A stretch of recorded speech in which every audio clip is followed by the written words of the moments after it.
Hello and welcome to my channel. This video is a part of NISM 5A Mutual Fund Distributors module. I have already made chapter 1 of this playlist. You can find and watch that video on the I button. You can also find the link in the description box and at the end of the video. For this one, we would be covering chapter number 2, that is concept and role of mutual fund. And do not forget to miss the 10 MCQs that is at the end of the video. It would give you an practical exposure after learning that can you attempt in the real scenario the questions that are related to this particular chapter.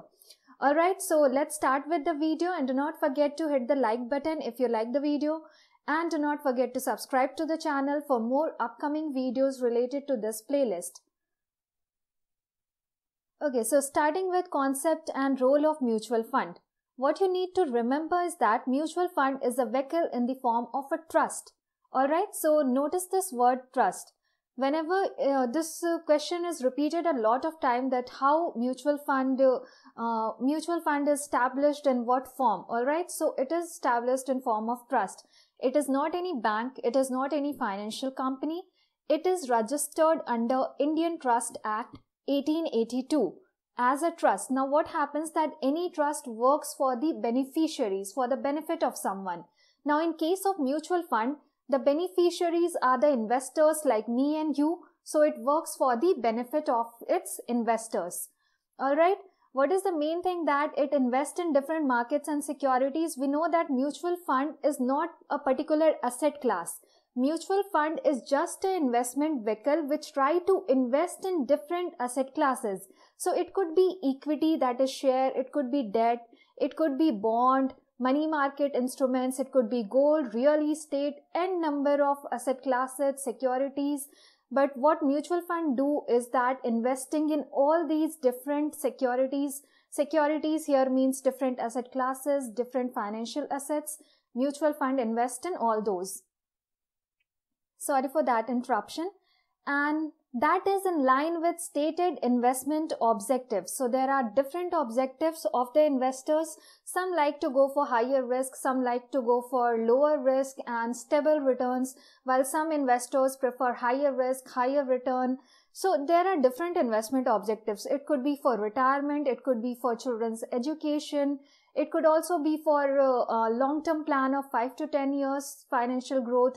It could also be short-term like 30 days or 91 days. So there are different objectives which investors has, and what mutual fund do, it tries to invest in a portfolio of different securities to fulfill that objective of the investors.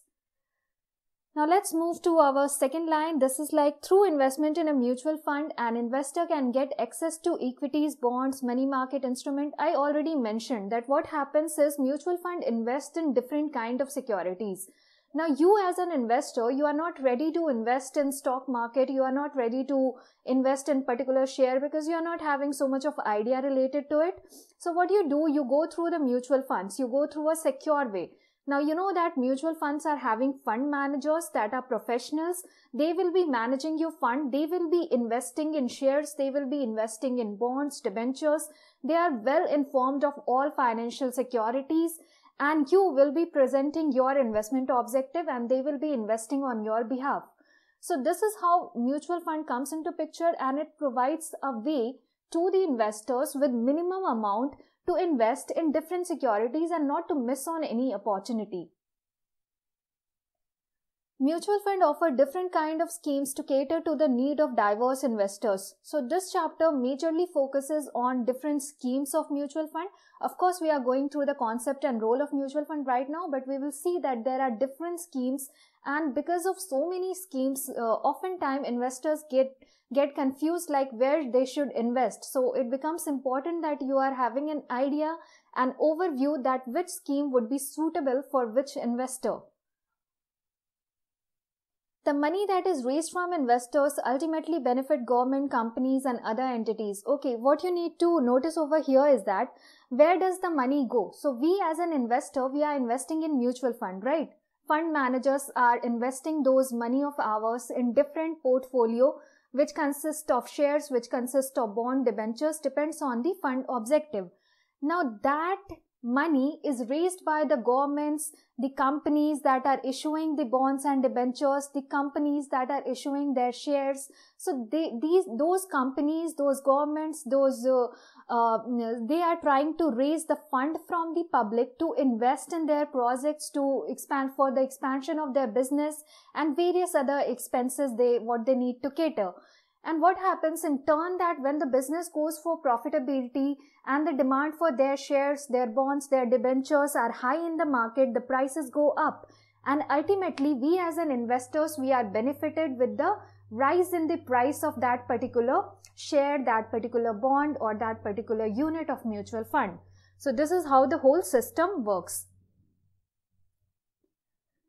Okay, now let's see investment objective. Now, investment objective of various schemes stems from the basic need of an investor, like safety, liquidity, and returns. So as an investor, when you go to invest in one particular mutual fund, what you look for?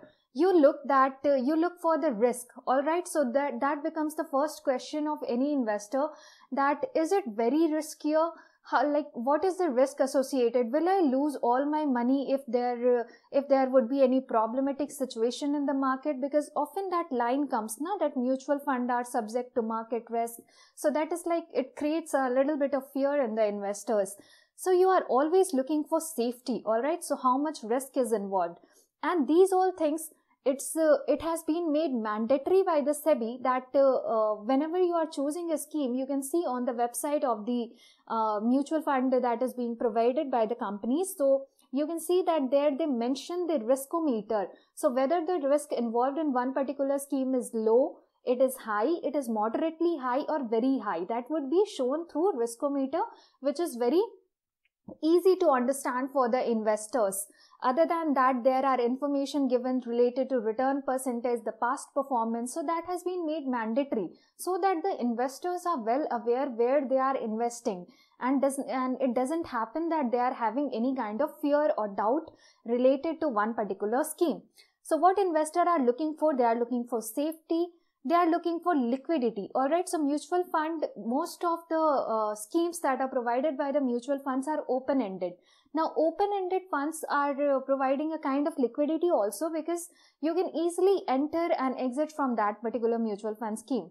Now, entry and exit means that you can easily invest your money and redeem your money. Redeem means selling the units and redeeming your money back into your account. So you can easily purchase and redeem as per your wish. You do not need to hold for a certain period of time. That happens in close-ended scheme. But for most of the mutual fund schemes presented that are open-ended, you are free to make an entry, to make an exit. So that is liquidity. You are having a kind of liquidity in this particular mutual fund. Then you can also go through returns. Returns are always mentioned over there for 1 year, 3 years, 5 years. The past return for 1 month performance, you can also see 3 months performance. So that is mentioned on the website on that particular scheme which you are investing. All the information is given.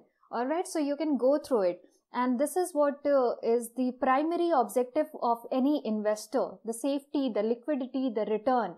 They are looking for return that should be higher returns, right? So here you can also see this table. It is extracted from the PDF of your this NISM mutual fund distributors syllabus. So here you can see, like depending on the type of mutual fund scheme, you can match with the investment objective.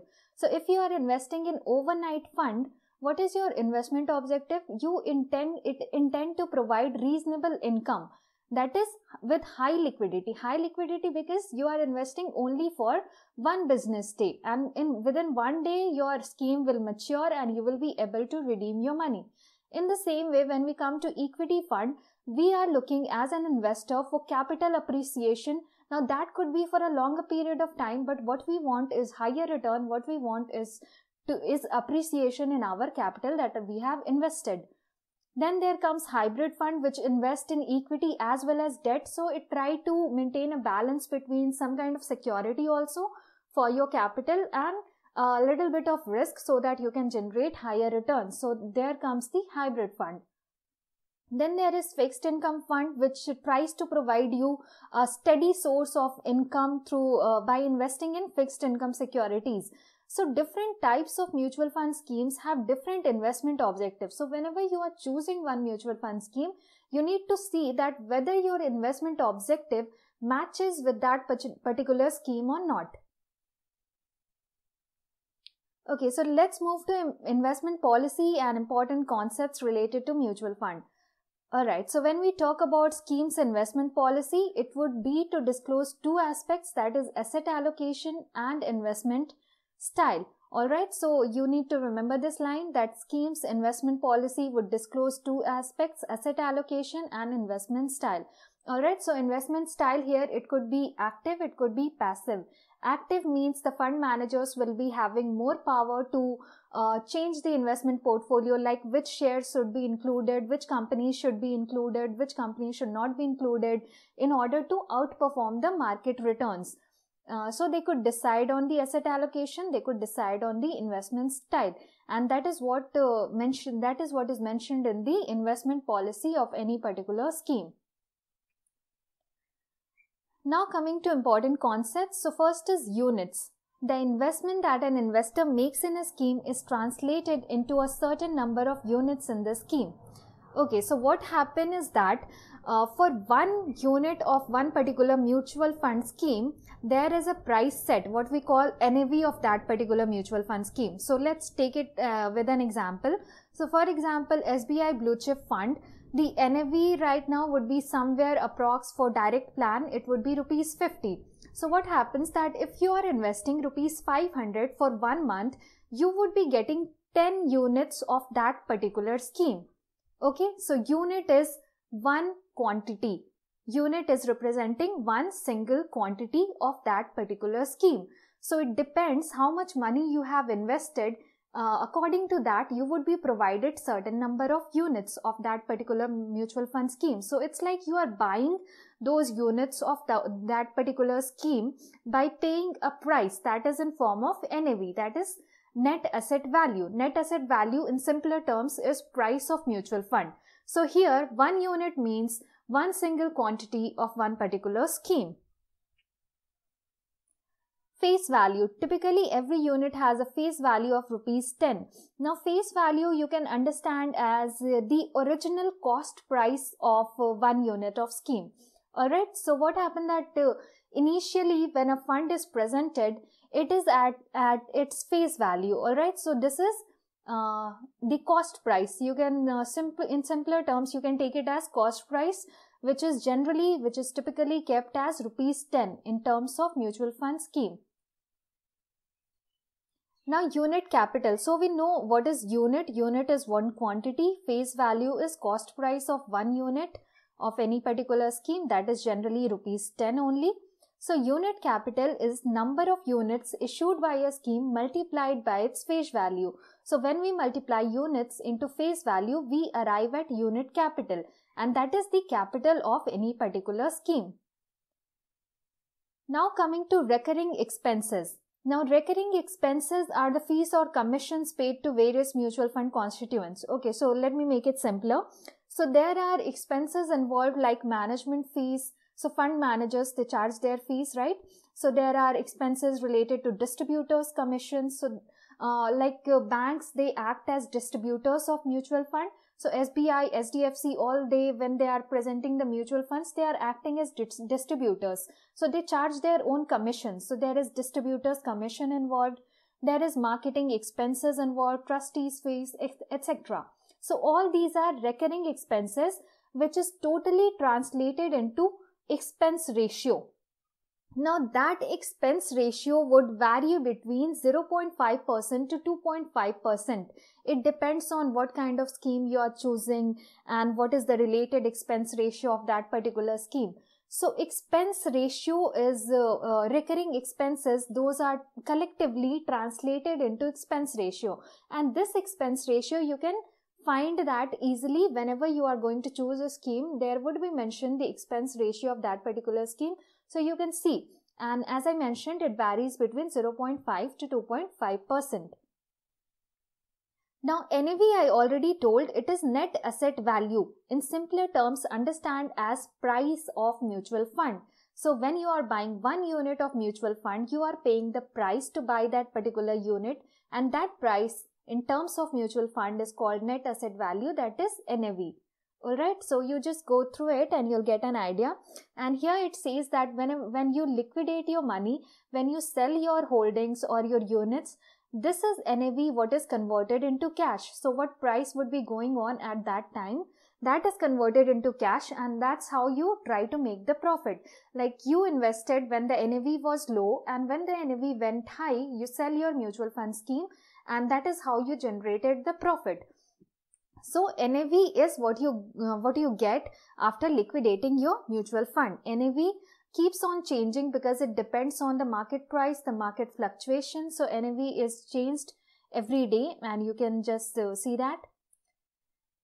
AUM is asset under management. The sum of all investment made by investors in mutual fund scheme is the entire mutual fund size. Alright. So asset under management is like in one particular mutual fund scheme. So there are many investors who have invested in one scheme of any mutual fund. So the total investment size, the total investment collectively made, that is considered as asset under management. So if a scheme has a positive profitability, this asset under management goes up because more and more people are investing in one particular scheme. That would lead to profitability, and that would lead to higher AUM, higher asset under management, because there is more money. And what happens vice versa, that if there is negative profitability, the AUM will go down. Now let's come to mark to market. So mark to market is the process by which NAV is calculated. I said that NAV is calculated on daily basis, and this is the process that is used. So this process is used for valuing each security. Now when we are investing in one particular mutual fund scheme, that scheme has a particular investment portfolio. That investment portfolio will consist of different companies. So different companies, their different shares. Now when we there is a process called mark to market. This process, it tries to value each security in the investment portfolio. And after accumulating all the securities value, we try to arrive at NAV, that is net asset value. So mark to market is the process of calculating value of each security included in investment portfolio of the scheme, which is this process is generally applied or generally done to arrive at net asset value of one particular mutual fund scheme.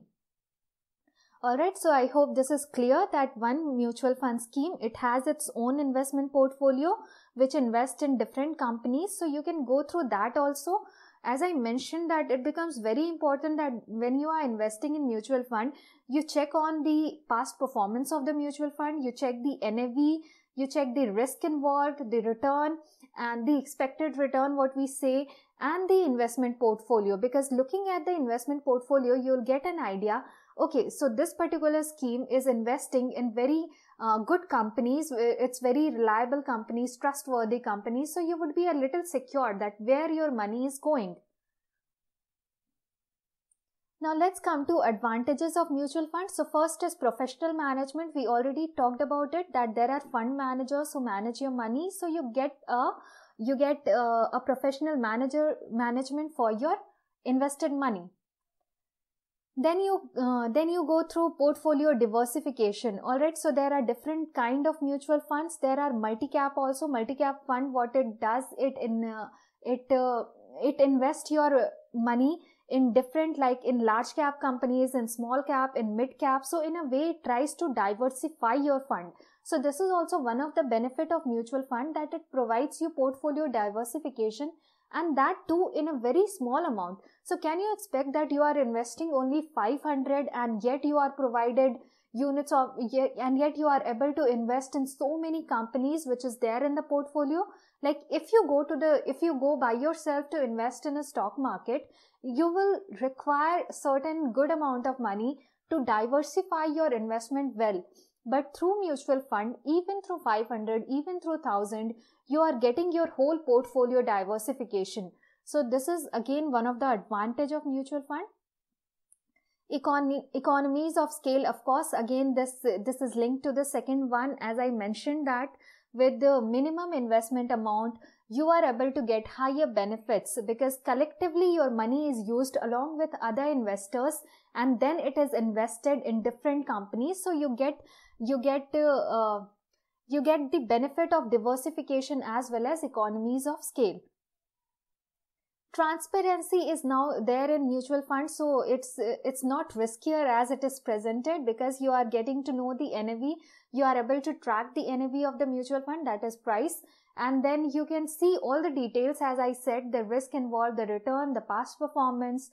Along with that, you are provided monthly statements of where you have invested. So you get that monthly statements onto your registered email. So it has become very transparent, and thus it is again an advantage of mutual fund. Liquidity is there. I already talked about it. Tax saving. So there are also funds which provide tax saving options to you. Along with that, mutual fund has its own benefit that the tax is not deducted. When you are investing in share market and all, there is capital gain tax, long-term capital gain, short-term capital gain tax. However, in terms of mutual fund, there is no such tax levied, and thus there is a kind of tax deferral. And there are also tax saving funds like ELSS, equity linked savings scheme. So you also get through certain tax saving funds which you can claim in your tax deductions. It is also a convenient option, of course. So investment comfort you get, regulatory comfort, you don't have to worry about it because as other capital market instruments, mutual funds are also regulated by SEBI. SEBI, that is Securities and Exchange Board of India. So SEBI regulates mutual fund and hence you have that regulatory comfort in terms of this as well. Systematic approach you get, and that's the main advantage nowadays of mutual fund.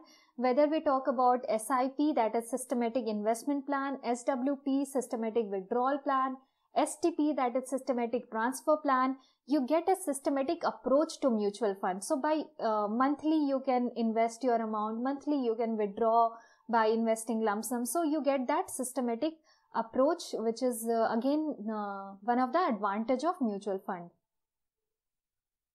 Now let's come to limitations. So along with advantages, there are also few disadvantages you should be aware of. So there is lack of portfolio customization. Now this means that you cannot customize, right? You are investing in one particular mutual fund scheme, you have chose that scheme and okay, you have invested your money, but you can't decide that your money would be invested in which companies, which shares of the companies, which bond, which debenture. You can't decide that. That is decided totally by the fund manager. So it's like you cannot customize your portfolio yourself. You can choose the scheme as per your objective, but you cannot choose where to invest the money involved in that scheme. So there is lack of portfolio customization. Choice overload. With so many mutual fund schemes, oftentimes investors are not able to choose the right one. So there is a lot of choices which generally becomes a burden for the investors. They are not able to make a decision. No control over cost. So this is related to the expense ratio, what we see. So there is a kind of cost involved which goes on a higher side if you are not making a wise decision. I have also made a video where I said that what you should do, you should choose for the direct fund rather than regular fund. You should go for lower expense ratio. This is how some of the means you can apply to reduce your cost and get the maximum benefit out of mutual fund. No guaranteed returns. So it is generally it is written, it's like this is related to market. So obviously when the market will be performing well, when your mutual fund scheme, the investment portfolio, the companies involved in that investment portfolio will be performing well, your scheme will be performing well, then you can get a good return, you can expect a good return. But when the scheme in which you have invested has not performed well, obviously there is risk that you won't be getting good returns, and so there is no guaranteed returns. As in stock market, that the same concept in mutual fund also, because it's indirect way to invest in those securities. So it's linked to market. If the market will be performing well, if the company where your money is invested is performing well, if it is highly valued in the market, then you will be getting good returns. But in case the scenario is totally opposite, obviously you have to take the risk. You have to hold your invested money and wait for the right time to sell the scheme and generate the profit. Now let's come to classification of mutual funds. So basically it is classified, we can classify it on the basis of 4 types. So on the basis of management style, we can classify mutual fund as active fund and passive fund. On the basis of structure of fund, open-ended, close-ended, interval fund. On the basis of scheme, equity scheme, debt scheme, hybrid scheme, solution-oriented scheme. On the basis of investment universe, we can classify as equity fund, fixed income fund, money market fund, gold fund, international fund. So this is totally how it has been given in your PDF. In the same way I am covering it so that it becomes easy for your exam and you don't get that confusion or complex in understanding. So okay, so when we are classifying as management style, you can classify as active fund and passive fund. Now, active fund, what happens that the fund manager is having the flexibility to choose the investment portfolio. They can construct the investment portfolio. They can decide which companies to keep in the portfolio so that they can outperform the market. So, there is higher involvement of fund managers in the active fund. And this is why the expense ratio will also be on higher side. However, in passive fund, the expense ratio will be on lower side because the fund managers won't be so involved in making the decisions.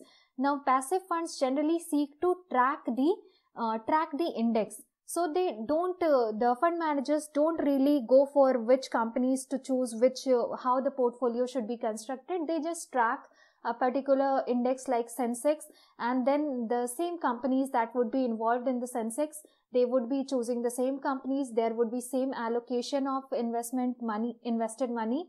So it's like passive fund. Here the expense ratio would be low. Active fund expense ratio would be high. Passive fund expense ratio would be low. Active fund managers would be more performing. Passive fund managers would be passively looking at the fund, so they won't be much involved.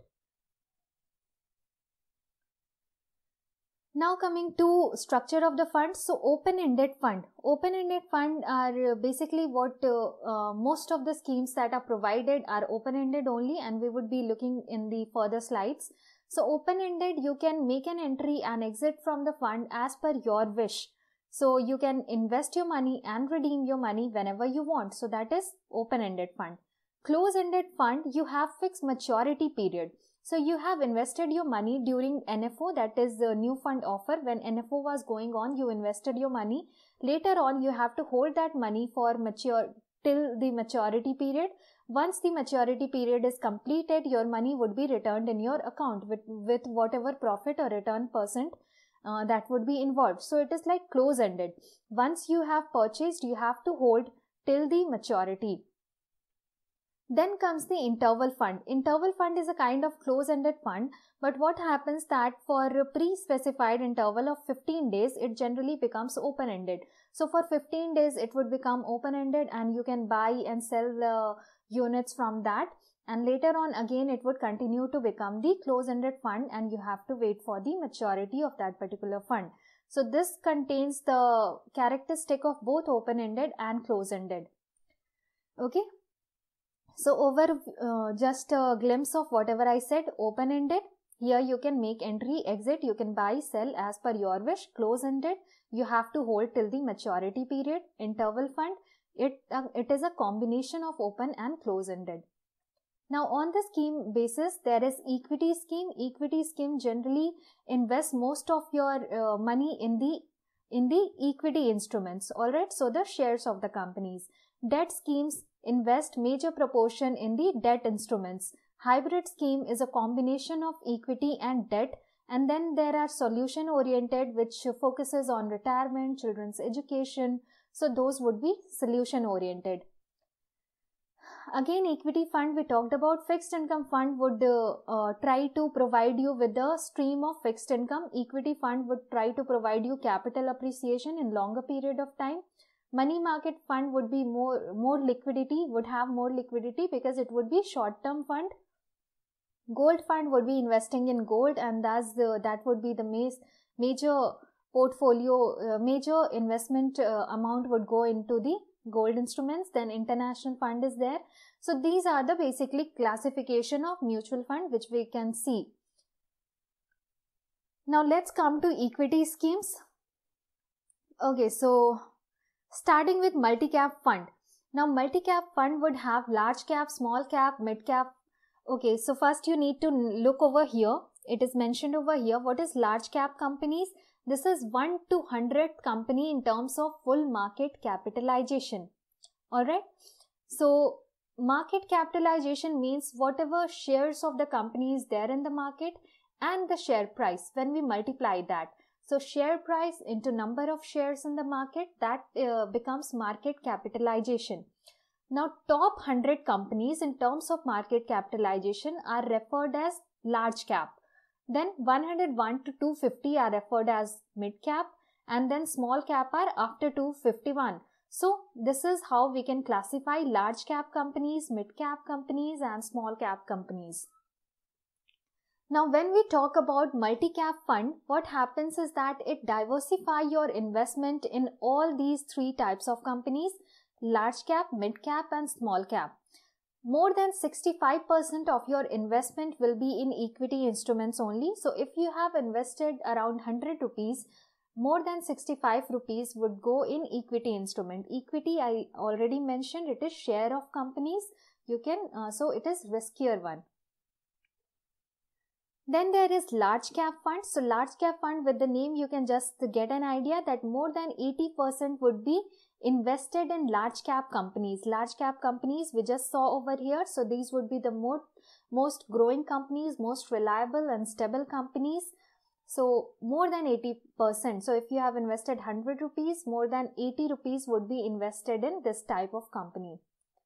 Mid cap fund, it would be investing more than 65% in mid cap companies. So if you have invested 100 rupees, more than 65 would be invested in companies falling in 101 to 250 in terms of market capitalization.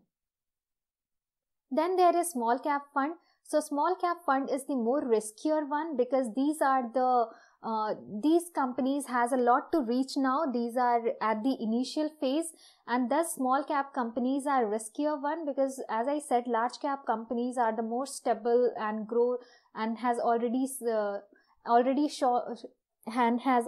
given a good growth. So large cap companies are stable one. They are having a good market capitalization. Small cap companies are riskier one. So in the same way, small cap fund, because it invests most of your more than 65% of your amount in small cap companies, it is riskier one.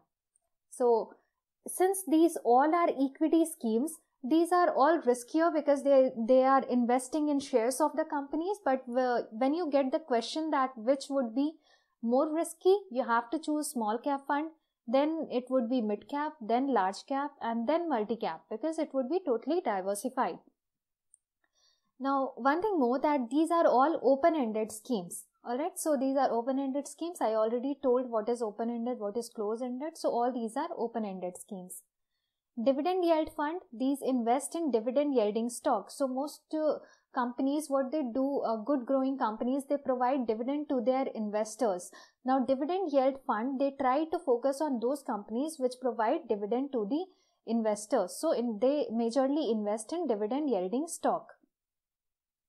Then there is value or contra fund, which follows a value investment strategy. They look out for those companies which can provide high growth in the coming future and which is not valued much in the market right now. So they go for a particular investment strategy. Focused fund, here your money will be invested in maximum 30 stocks. So it would be diversified in maximum 30 stocks, and those 30 stocks would be in focus to provide the investment objective of yours. So this is referred as focused fund. Then there is sectoral or thematic fund. Now this is also very risky. Sectoral fund, As compared to small cap fund also, if we have to choose that which one is more riskier, small cap fund or sectoral fund, we have to choose sectoral fund because these are more riskier. Now this is riskier because they invest more than 80% of your money in one particular sector. So for example, they are investing, if you have invested 100 rupees, more than 80 rupees would be invested in banking sector. So if the banking sector would not be performing well, your money would be at risk. So there would be one particular sector in which these fund would be investing. It could be banking fund investing in banking sector. It could be infrastructure fund investing in infrastructure sector. So they focus on one particular sector. ELSS fund, this is a tax saving scheme. It comes with lock-in period of 3 years. So it is equity linked saving scheme. Okay, so these are all the equity schemes. These are all open-ended schemes. As I already told, the most riskier one is sectoral or thematic fund because it concentrates on one particular sector. If that sector does not perform well, you lose your money. If that sector performs well, you gain good percentage. So it is riskier one. Along with that, small cap fund is riskier because these are those companies which are at the initial phase and thus they are going through a lot of fluctuations, a lot of market fluctuations. Then among these, what is more safer as compared, it could be multi-cap fund, it could be large cap fund, and then ELSS fund. So this is how you can categorize the equity schemes. Coming to debt schemes, first one is overnight fund. So overnight fund invest in securities with maturity of 1 day. We already saw that in previous slide also. Then there is liquid fund. Now your investment in securities with maturity up to 91 days. Okay, one thing more I want to mention that you will often get questions, and that's why I have mentioned these days so clearly that you keep this in mind. You keep notice of for how many days, what is the maturity period, and in the previous equity schemes you keep a note of all the allocation which I gave, like 80%, 65%, 30 stocks. So you need to keep the numbers in your mind. Then there is short, medium, long duration fund. Okay, debt schemes as compared to equity schemes are safer one. Equity schemes are more riskier. Debt schemes invest in debt instruments which are safe as compared to equity. So you can consider it. Then there is short, medium, long duration fund. Short duration fund would be between 1 to 3 years. Medium duration fund would be for 3 to 7 years, and long duration would be more than 7 years. Then there is money market fund which invest in money market securities like treasury bills, the commercial papers, the certificate of deposits, which are having maturity of short period, that is generally less than 1 year. So these are money market fund. Then there is dynamic bond. These are open-ended scheme, again dynamic debt scheme investing across durations.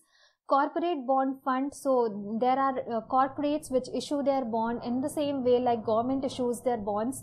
So there are corporates also issuing their bond, and when the fund invests in those corporate bond, this is corporate bond fund.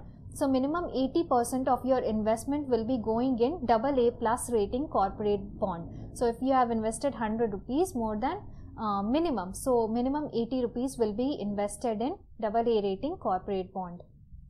Then there is credit risk fund. So minimum 65% of investment in AA rating corporate bond. Now this is a higher rating provided. AA plus is a more higher rating, so you can consider it as more safer. But here it is a little riskier because it is AA rating. So it is lesser than that rating, and thus it is referred as credit risk fund. And here approx like 65% of your money will be invested in those corporate bonds. Then comes banking and PSU fund. So here 80% of your investment will be in debt instruments of bank and PSU. PSU means public sector units. Gilt fund invest minimum 80% of your investment in government securities. Then there is floater fund which invests 65% of your money in floating rate instruments. Now here all that I have mentioned, these are also open-ended scheme. previously all that I mentioned in equity schemes, those were also open-ended schemes. So these are provided to the investors. Whenever they want, they can make an entry and exit from the particular scheme. Debt schemes are safer as compared to equity schemes. And here if we talk about which one is more riskier, I would say it is credit risk fund. I already mentioned also. Other than that, corporate bond fund is also riskier because so you need to look for the rating. Here the rating is good, but in case that when you go for government bond fund, it's more safer as compared to corporate bond fund. So here gilt fund is safer because it is investing in government securities. And then banking and PSU fund, again it is concentrated to debt instruments of public sector units and bank. And here you can see the maturity days. You need to keep that in mind. Now let's come to hybrid schemes. So it would be a combination of equity and debt schemes. So first one is conservative hybrid fund. Now investment in debt instruments shall be 75 and 90% of total asset, while investment in equity and equity instruments will be 10% and 25%. So in simpler way, if you are investing 100 rupees, your 75 to 90 rupees will go in debt instrument, and your 10 to 25 rupees will go in equity instruments. So it is kind of providing you a conservative balance, where most of your money is going in safer instrument, that is debt instrument, and lesser money is going in equity, that is a riskier one, so that you can generate good return in lower amount. Then there is balanced hybrid fund.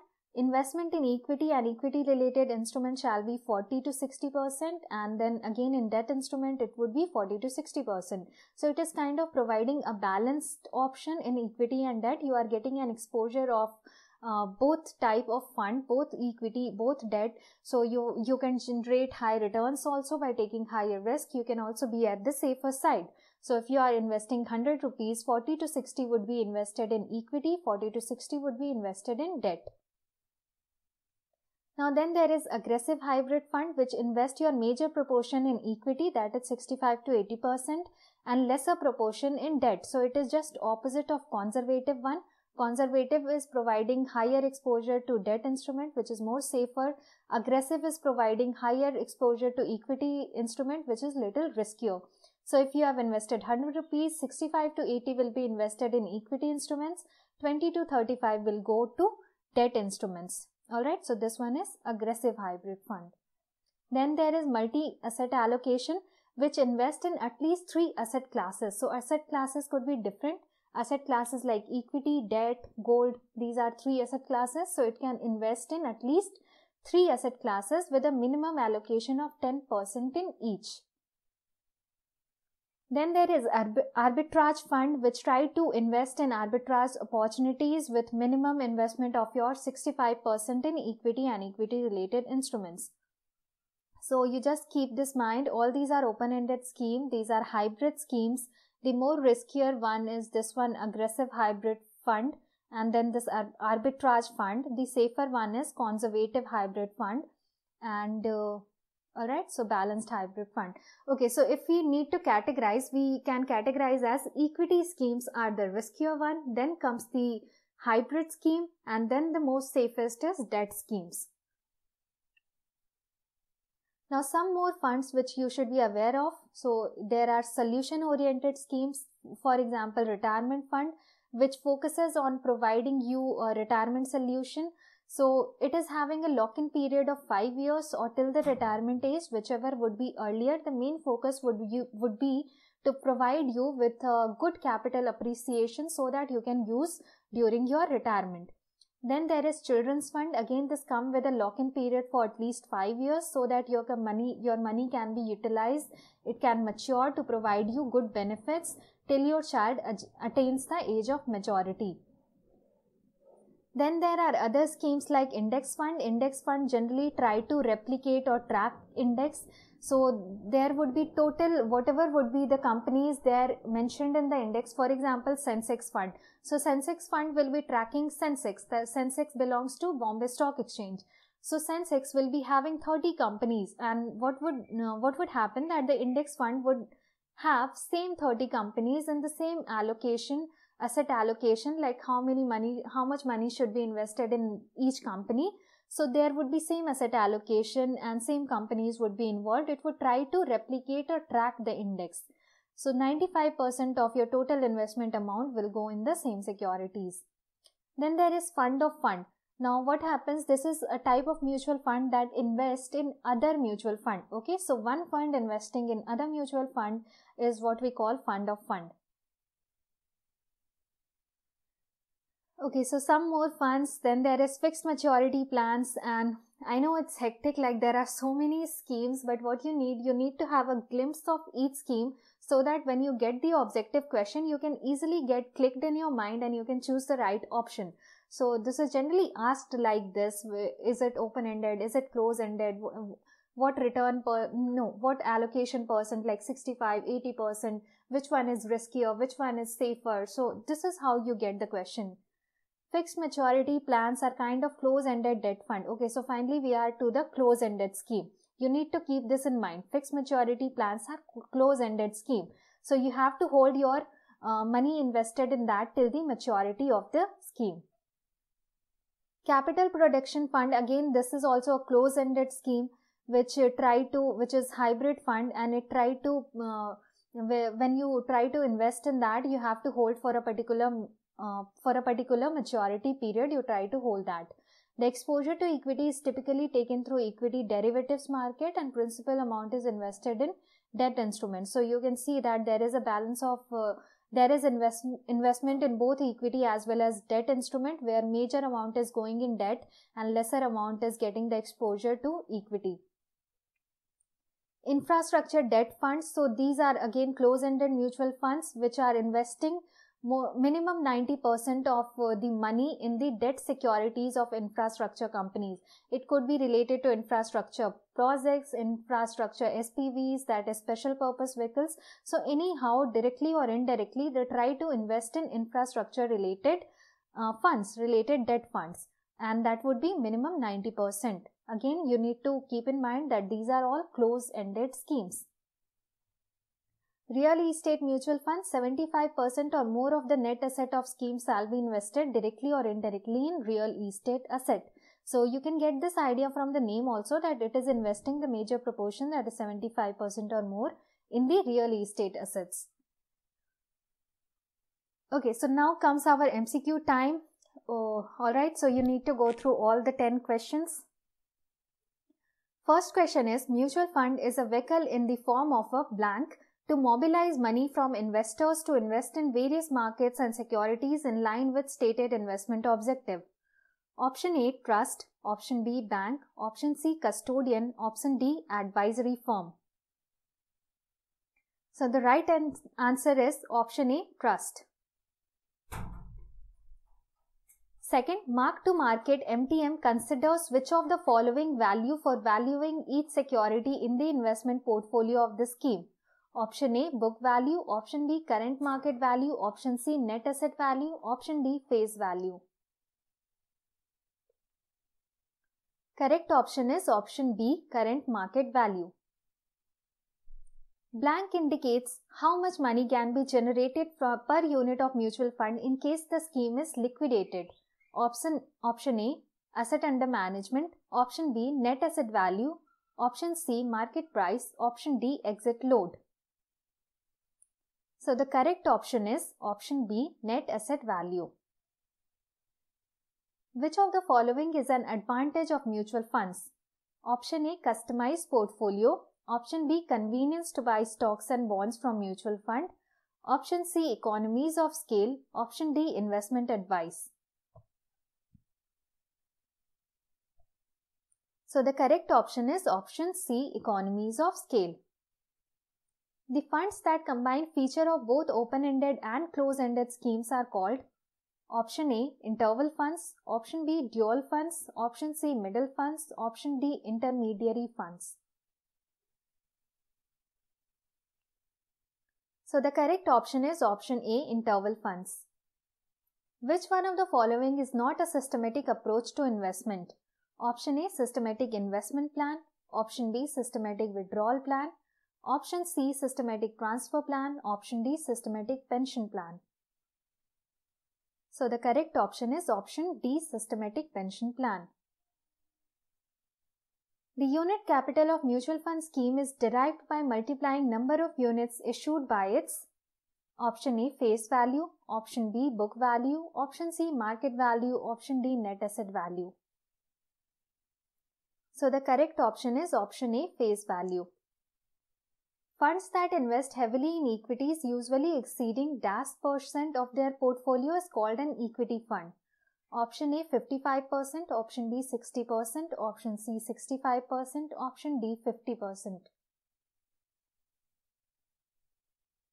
So the correct option is option C, 65%. Which of the following is not a sector fund? Option A, power fund, option B, infrastructure fund, option C, banking fund, option D, diversified fund. So the correct option is option D, diversified fund. Which of the fund are generally more volatile in nature? Option A, gilt fund, option B, exchange traded fund, option C, diversified equity fund, option D, small cap fund. So the correct option is option D, small cap fund. Okay, so thank you for watching. I hope you like it. Do not forget to hit the like button and do not forget to subscribe to the channel and watch the first part of this video and keep a track to see more videos related to NISM mutual fund. Thank you all.